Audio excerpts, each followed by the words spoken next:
Hey everybody, Jeff here with JFree906 podcast, and I have had a fantastic day.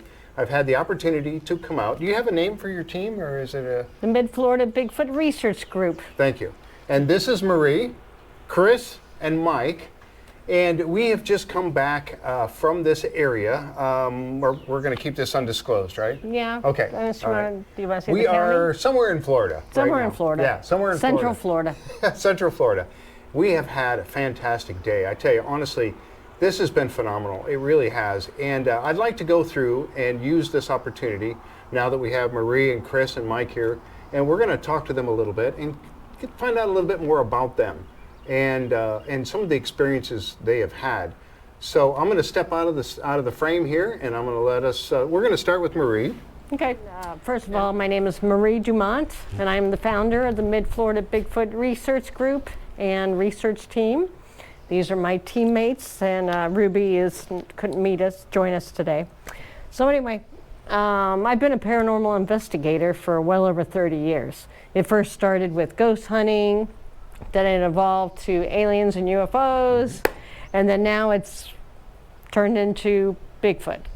So the reason why is I have some friends who are into Bigfoot, and I used to go out with them to Aguilar National Forest to, just check things out. And I had a favorite trail that I liked to go on and check out. And so, there's some crazy, structures, tree breaks, stuff like that out there. But what did it for me was I was out there camping with some friends in the middle of nowhere, Ocala National Forest, coldest day of the year, about 4 years ago, and at 1:30 in the morning heard this incredible loud howl, and it would probably be described like similar to what's called the classic Ohio Bigfoot howl vocalization, which is really long, and it would take incredible lung capacity to make that kind of vocalization. It was amazing. Had witnesses with me at the time who heard it. It was unbelievable. And it was at that point I decided, this is what I want to do. Right. I want to go looking for Bigfoot. You mentioned during that, you mentioned about the length of it.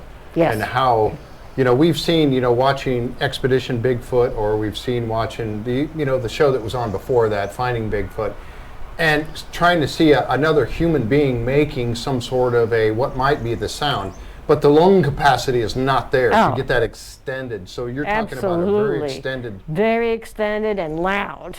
Right. But it was, maybe a quarter of a mile away. I don't know, but It was loud and it was incredibly long, and that's what did it for me. So that got you started. That got me started. And then did you form this group right away on that, or did it take a little while? So then what I did was I started posting stuff on my personal Facebook page. Mm-hmm. But, like I said, I had like 3 friends who were into Bigfoot, so I was like, you know what, this is not the right place. Because I started to go out on my own, taking pictures of things. So then I looked for some like Florida research group on Facebook, and at the time there was nothing really. So it was then I decided to start. I'm like, I'm just doing this. I wanted to be able to post my stuff. I want other people to be able to post their stuff. And it's just blossomed into this wonderful thing. Yeah, without ridicule. Right. It's just blossomed into this beautiful, great group. I have outings, we have Christmas parties. We are out in the woods every single weekend doing research, me and my teammates. Yeah. And, because I've never had a sighting, I've had the vocalization. But my goal, obviously, is to have a sighting. Right. And so just trying to increase my odds by being out there. Right. All the time. Going out every weekend, that's amazing. Yeah, and I know that every even weekend. today, and we'll kind of talk about that a little bit, but I mean, it wasn't, just, 5 minutes, not even 5 minutes into our... 2 minutes. Yeah, 2 minutes into our investigation today, as we're actually walking back where we want to get to a spot to where we can start doing an investigation. And what did we come across on the ground? Yeah. And you guys had not even seen one of these before. I've never seen one before. Somebody almost stepped on it. We came across a rattlesnake, and I'm going to show some pictures while we're talking. Yeah. I'll show the pictures of this rattlesnake that we came across. Yeah, diamondback rattlesnake. I saw it, and when I said something, I think Mike actually stepped partially on its head. And we all jumped. Both jumped simultaneously. Yeah, we both jumped. Oh my God! You scared the shit out of me. Rattlesnake. Is it more real than that? Holy shit. He didn't bite? No, he didn't. Didn't strike. We scared him. Did you hear We him? scared him, yeah. Oh, look how much he's shaking. Holy shit. Beautiful. Oh, you almost stepped on. I did step on it. him. Both almost. He might be hurt because I stepped on him. Oh my God. But It was funny. his head was shaking, his tail was rattling. It scared the daylights out of us. Right. And it was coiling up. And I've never seen that Okay, before. well, he didn't strike. Didn't strike at us. He was just letting us know. He was scared. But he was I scared. the way he was shaking. Oh. Well, we say he, we don't know. But Yeah. Thought I he was don't about to know. get eaten. But yeah, I mean, But he was afraid. just rattling. He was afraid. We scared him, and it was, and like you said, one of you almost, I don't know if you might think I have stepped stepped I on think him. he actually touched him with his But, foot. oh my gosh, yeah. And I was, fortunately, I was kind of in the back of the group, so I was like, what's everybody? Oh, and then I saw him. But so that kind of started things off. But, Yeah, he was about 3 feet long, so yeah. he would Yeah. have done damage for sure. Oh, for sure. He was pissed. Now we all have boots on. You don't have snake. I don't bite have snake boots but- on today. I have rubber boots. Yeah, and I have boots just like Mike's there. Right. And mine are snake bite boots, but and that's why I wore them just because I thought, well, I The better one have- time I don't wear them, I encounter a diamondback rattlesnake. Right. And while we were out, also we did come across some sounds that I'm gonna analyze these sounds, and I'll put them up on I'll have them displayed so that we can see them on this little video as we go along here. But interesting sounds for sure. We got into an area where it seemed to me we were not wanted. Guides who can take you out on like a swamp buggy, or, you can go kayaking or whatever. But he has here's a barred out. He has a research facility, Choppy, Florida, in the Everglades, and he's had 3 sightings. I told y'all, we're somewhere we're not supposed to be, guys. I love it. All the birds are up in arms about us being here. Yep. That's them, guys.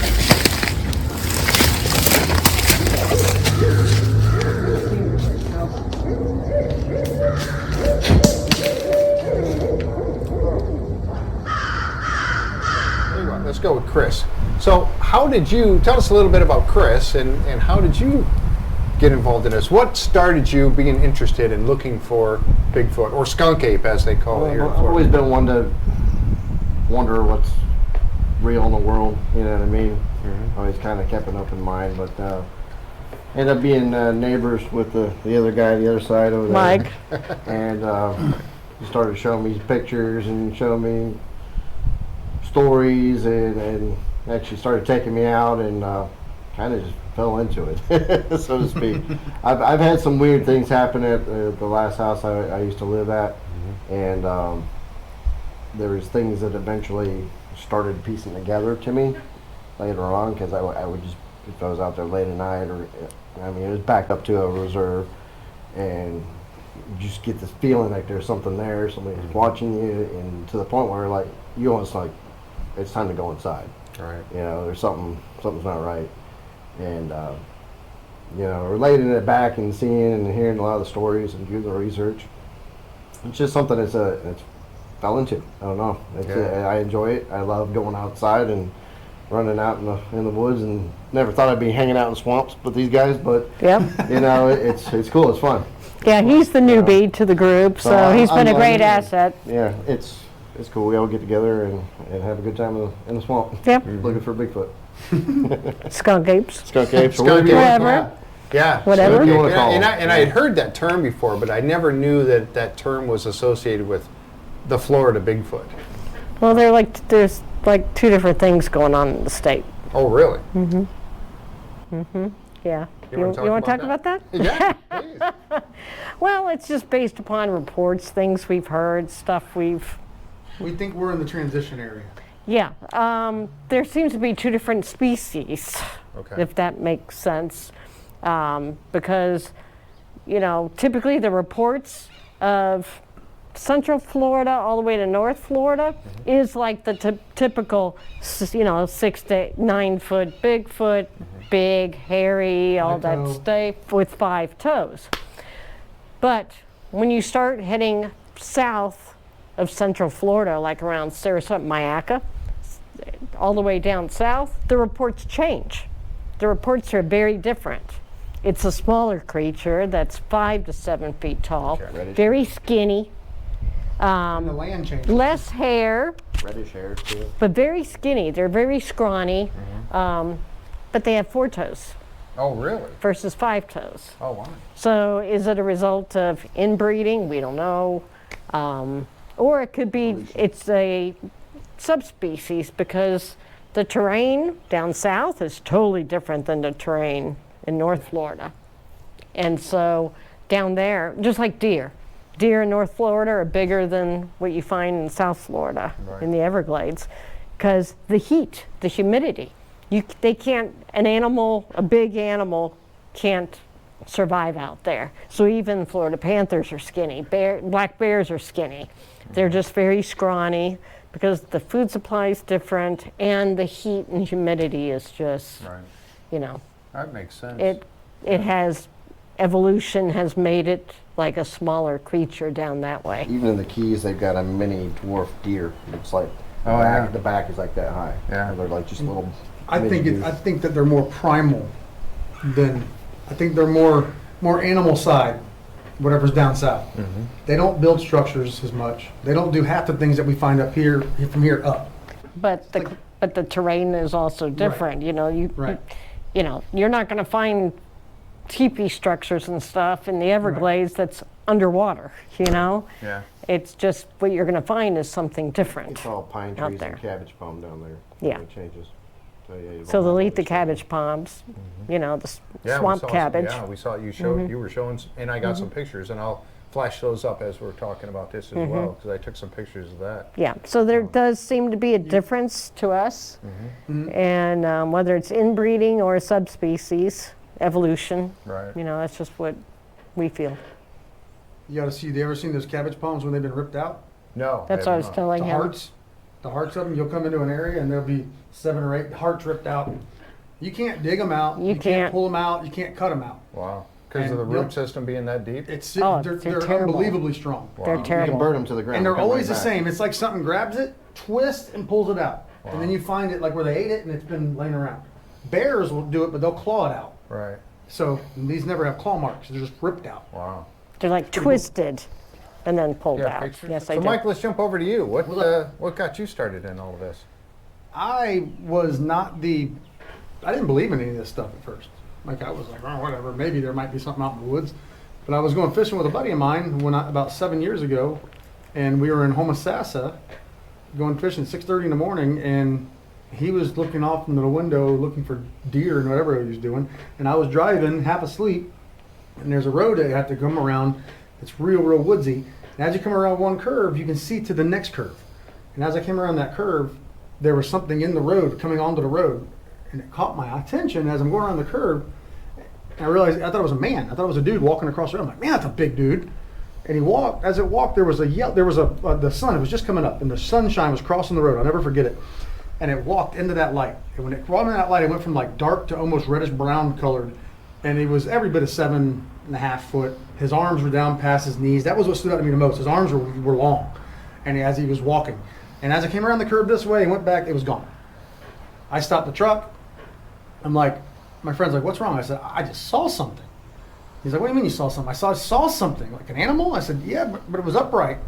He's like, what? Well, you tell me you saw Bigfoot or something? And I just looked at him and I was like, he's like, I started laughing. I'm like, I don't know what I just saw. I'm telling you, it was big, it was reddish, brown, hairy, and it just walked across the road. He's like, I think you drank too much last night. And that was kind of where it started. And I'm one of those people that it'll fester. And it festered in my brain. Like, am I going crazy? And I couldn't stop. So I started watching documentaries, started paying more attention to things. I'm like, I can go do what these people were doing. And then it started making sense. Where I grew up, I had weird stuff happen as a kid where I grew up. So I started going back, and you have to ride a bike back into where I grew up.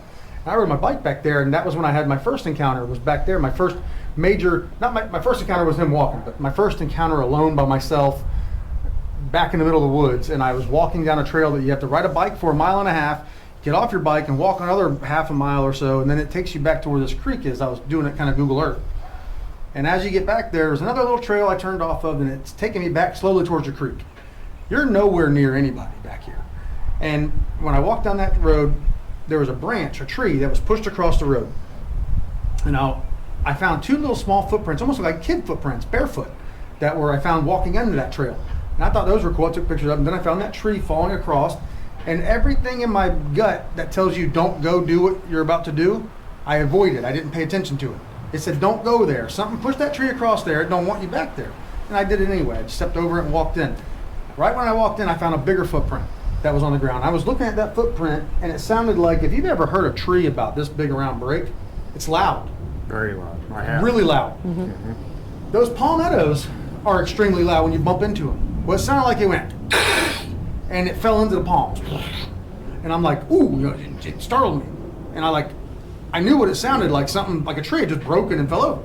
So I started to kind of look, and then it started, this rumbling little low growl started. And it got louder and deeper. And it was almost like a male alligator mixed with something else. It was just a rumble. And I didn't even want to look at where it was coming from. I was like, oh, I'm like, oh my God. I don't know what I ran into. So I literally yelled at it. I said, I'm leaving. I'm sorry. I'm leaving. I got up and I turned and started walking out the way I came in. I get up to the little road, start turning to go left to head out. This is my very first time by myself, do my first investigation, anything by myself. And I start to walk out, and I can hear as I'm walking, it's walking. And I'd stop, it stopped.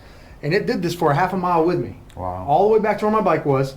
At one point, I saw something in the corner of my eye go running by. I think he tried to go up and go ahead of me is what I was thinking. I'm like, oh my God, I'm not coming out of here. I was almost in tears as a grown man, thinking I'm not coming out of here. I got back to my bike, and I got out of there pretty quick. And I got back to the main road and about almost to my truck, and my head started pounding. And my eyes felt bad, my head, I'm prone to migraines. Well, by the time I got back to the truck, I had a full-blown migraine. And I had that migraine for 3 days. Wow. My ears felt swollen, everything, my eyes felt swollen. It was like it was like somebody used a weapon on me, is what it was. It was the weirdest thing. And it wasn't until I had met some of the another group, and they told me, I think you got hit with infrasound. And I'm like, what the hell's infrasound, And then I started learning into it, right. And that's really where I got going. That group asked me to come out with them a few times. I met Marie, and then I've had a lot of encounters and cool things since then. Yeah. But going out in the woods by yourself is not, I don't recommend it. Okay. I used to always tell my kid's mom, I said, if you haven't heard from me an hour after I told you, then start to get a little worried. Yeah. Sometimes she'll know I mess around, right, I get lost or whatever. But it's not usually too much longer at that. We know how to get in and out of where we're going. Yeah. Infrasound is one of those really amazing things that I really didn't again pay much attention to either.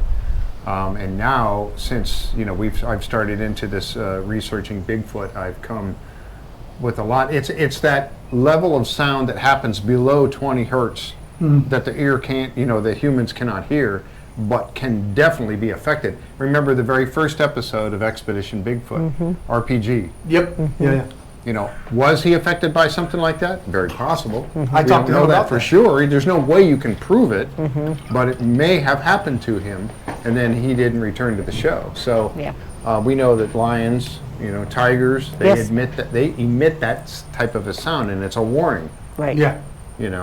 And it's it's not the one you hear that gets you. right, exactly. The grumble is okay. Right. But we haven't heard what led up to the rumble. That's coming up, Exactly. And it was weird. But since that day, I've been sensitive in the woods. When I walk into an area, I feel like if something's around that, I feel like I feel like whatever that energy was that hit me that one time, I pick up on that energy now, and it's weird. You've been hit about 4 times, right, with the I know infrasound? a couple times. I know 2 for sure. Yeah. 2 for sure. and it's like the last time it's like an invisible. That was good. Keep going. It's Keep like talking. it's like an invisible force field that you can't go through. And they'll see me. How many times you guys see me? I go, Oh, yeah. we're walking. They start walking this way. I stop. And now it's a point where I stop. Everybody usually stops because it's like, y'all are going that way. I'm going this way.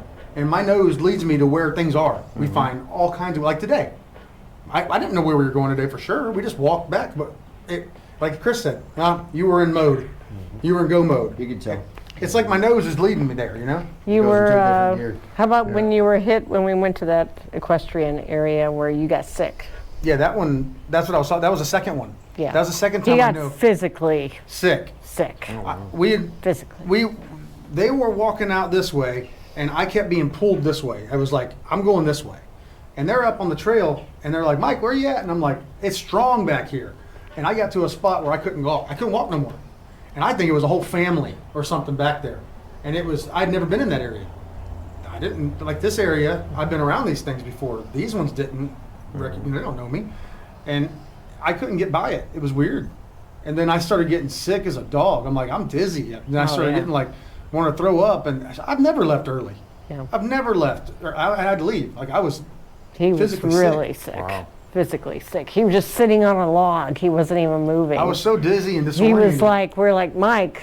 It messes up your equilibrium. You can't function. You can't think. It's like take your fingers and put them in the back of your ear and then try and walk around. You can't. It messes you up. Yep. It's a pretty good defense mechanism. Oh, absolutely. Right. Absolutely. Now you had some plaster casts, and I'll flash them on the screen right now as we're going along, that you have made of footprints. And what is really neat about these footprints that when I was looking at them was that they are irregular, which is good. You know, if you see a print and it's pristine, Yes. that's probably somebody has planted that, I would Right. think. Because when somebody's walking, it's going to be a heel hit first, toes leaving. As the toes go out, it's going to make that, you know, rolling kind of feel. And, Right. and sometimes the toes, in some cases, like you had mentioned earlier, you might only you had that one that has only the big toe. Big the toe. big toe making that impression. The rest of them were like not there. So that's interesting too. Now I'll flash those up. Now, when you found those, was that basically back where we were? Yes. That you found those prints? I had found those right off the trail, the main trail, going back. But I had found them after I had started doing gifting stuff more. Talk about the gifting. I started doing the gifting stuff, and about a year and a half ago, probably about a year and a half ago, I started on the other side where you didn't go today. I started over there, and that area got kind of funneled in with growth and vegetation, so I found another place.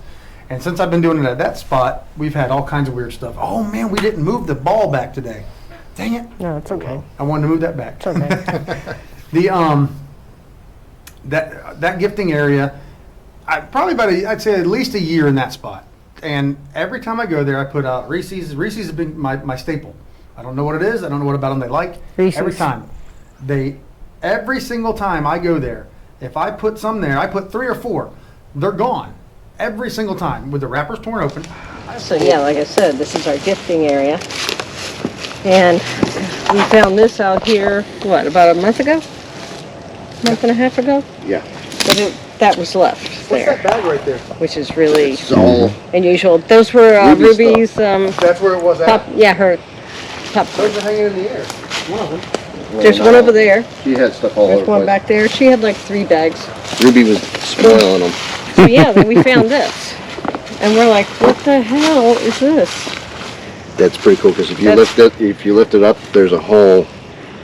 Well, So that big and it's sitting right on the cypress. That came from way over there. Yeah. So you It's the think a same color egg, raccoon's gonna too. bring it all the way over No. here and do this with it? No, Prop it up? it's the same color egg as the ones that were over there as well. She's starting to see the weird in this place. Yeah, that's a little critter there. Look at this. Oh yeah. There's a bunch of them. Wow. It's hard to not get excited every time I come back here. Oh, I know. I get hyped up because I come back so much that I know instantly when things are different. Mike's animated like that. Yes. What? Yeah. So her trail cams are set up right here.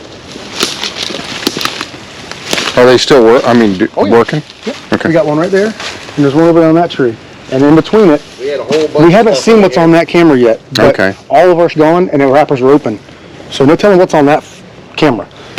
This one, she got open, but she couldn't see what took the camera, or I what see. took the candy.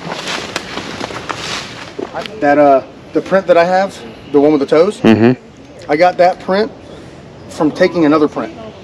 I had made a casting, came back the next day to get it, because it was too late at night, came back to get my casting, and that print there was one on each side of it. Wow. Where he came up and went, the hell are they doing with my footprints, you know? There was another one there, and that's the one that had the toes curled. That was pretty cool. Was that right in this area? Yep, it was just right over here.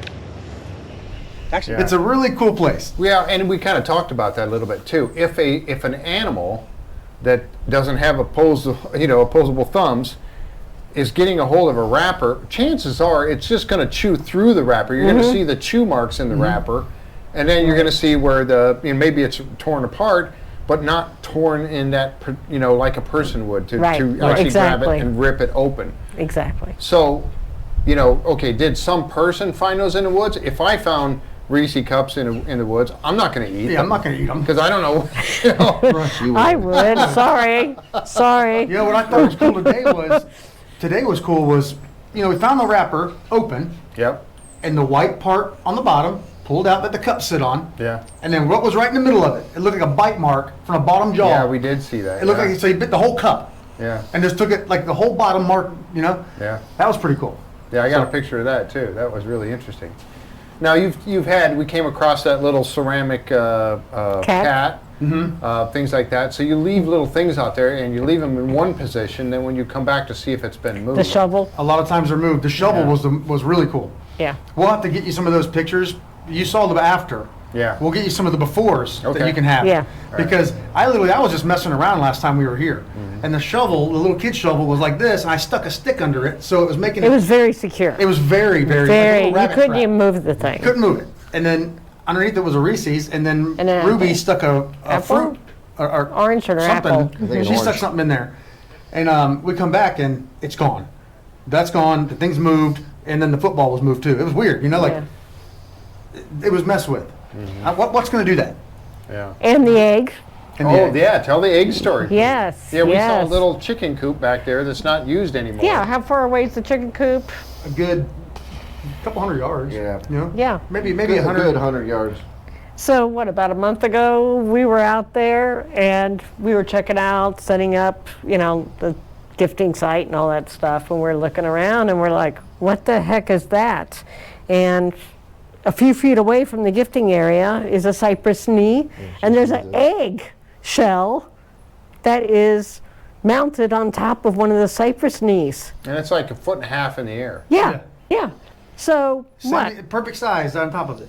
Just perfect. So to me, no way that a raccoon went all the way over to the chicken coop, grabbed an egg, went all the way to the gifting site, ate it, and then put it on top of a cypress knee that's about 1.5 feet It was high. carefully placed there. It was placed there. Without breaking it.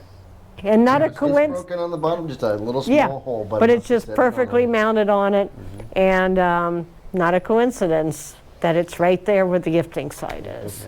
Yeah. So, Yeah, that's very true. Might be Yeah. a gift back. Yeah, exactly. We did have a gift back once. That was awesome. so with the orbs, remember? So that same night, It's the Reese's. Mike brought some little mini Reese's cups. And again, we were at a campground and we were doing a night investigation. And just for the heck of it, he put 5 little mini Reese's cups on a bench Away from everybody. away from everybody. He just put them there just for the heck of They it. have benches where they have a fire and stuff. Unfortunately, we did not take a picture of it because he had just gotten there. He's like, let me just put these out. He didn't Right. take a picture. Next morning, we go out there, gone, but there's a mushroom. Something left a mushroom In its place. in its place. What? Well, And he's like, whoa. He goes, I didn't expect something to happen that fast right. after getting there, And when you think about that, you think, okay, the Reese cups are gone, especially the minis. They're gone. Sure. You could think any critter could have come along and Absolutely. eaten those. But any critter is not going to leave something behind. Correct. As And a the critter's going to make a mess. as a right, yeah, as a And it was a mushroom entire about part that right there. big. And we looked up, and Wiley looked up the mushroom and found it was an edible mushroom. I think it was an edible. It was an edible mushroom. Wow. Yeah, it That was was about pretty that big. And it was in the place of where the Reese's cups were. Exact place where they were. Mm-hmm. Butter. Another thing he's found, and I've seen it too, is we'll leave 2 or 3, peanut butter cups out, and one will be opened up on the spot left. The other 2 will just be gone. And we find them. And later on, he found one time, went out in a location of all these different wrappers in one spot, nowhere near. 6 months of wrappers Wow. that were in one spot. Really? So something kind of like, About 20 Picked it yards up. from the gifting spot, where it's been taking it, coming over to that spot, taking it, goes over to that spot and eats it. There was like 20 or 30 different wrappers right there in one spot. Wow. That or they were bibbing them back to me and saying, all right, take your crap. Take the trash out of here. yeah, take your trash. So 3 weeks ago, we went down to the We got to do Everglades. something really cool. About 3 weeks ago. Yeah, we went down to the Everglades to do some Skunkape research for David Shealy, who's the Skunkape expert. And so that's where, he's a good friend of ours, huge supporter of our group. He just loves us. He's a nice guy. He's a great. Great guy. And he takes the time to go out with us and tell us stuff, show us stuff. And so he took us where he filmed a Skunkape. It's a 7-minute video of a Skunkape going through the marsh, going to the hammocks and stuff like I've that. already seen it. It's a pretty famous one. Yeah, it's on, you can find it on You've YouTube. seen that video. Well, it looks like he's walking across a grass field. Right. And everybody, like so many people, Dave was telling, so many people were like, oh, he's just walking across a field. You go out to that field and you try to walk across it. That deep of It's- water. It's not a field. It's not a It's the main, field. I mean, it's the Everglades. Yeah, so it's water. Like right now is the dry season, so it's And we were not still as sinking up bad. here. But in July, the original film was done July 8th of 2000. rainy That is rainy season. That's 2 feet of water. So what we did was, He said he could hear him kablution. yeah, he could hear, Kabloosh, kabloosh, kabloosh, kabloosh, and he as it thinks they were chasing it. He was chasing a deer that he had just seen before he saw the Skunkape. And he starts walking, and then I think my thought about it is he saw David, and then he took off running. That's what I think too. I think And so too. so what we did was we tried to do the reenactment of that. Mike went out there and Chris went out there. Almost died. Yeah, and It was so hard. Out there. yeah, just walking out just there, trying to walk out there. It looks, from where we were at, it looks like, oh, it's not that far. It was past where that second house is way out there. Oh, Yeah. good grief. Way out Further past than that. it. Further Yeah. than that. Yeah, further than that. Because it's just a field, so it doesn't look that far. But when you get out there, we could barely see you guys back. We And look it's back, we're like, you were like microscopic, you know. And so they tried to do the They're yelling, reenactment. run! We're like- I And he's like, I I was can't. trying to run. I couldn't because if you try to run, You're gonna you're sucking in faceplant. every time. So you're, Yeah. you can't run. I was dying. I was like, And that's the dry season. That's not even the rainy grass is season. so well, we thick. get back and we looked at the pictures, and you see me out there with the cowboy hat on. Right. It makes me a little bigger, right? The grass was up to here on me.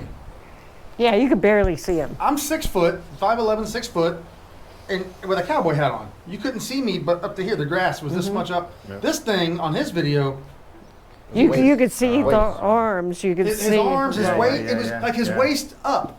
And he's just, he's walking as he's walking. And you realize how long those arms are. And then you realize how big that body was next to us. Because I'm little looking, I'm a 215-pound dude. I'm not small. And this thing made me look like a dwarf to me. The thing was big, way taller than I thought. Yeah, so we're trying to help prove, because a lot of people say, oh, it's a hoax. It was a guy in a suit. Right. No way a guy is wearing a suit out there, would've died. You would running literally die. in 2 feet of water and muck And be able and to move grass. that In the quickly. most And the- humid environment in the North America. Yeah, yeah, You know? no way, no way. And we did that 3 weeks ago in February. I couldn't do that in February, August. February, and we were dying down there. It's hot down there. Yeah, it's hot there right now. We're gonna Calling do an this ambulance. again. And we're doing it next weekend We're again. gonna redo this again Yeah, next week. yeah. We're gonna Really? be prepared for it.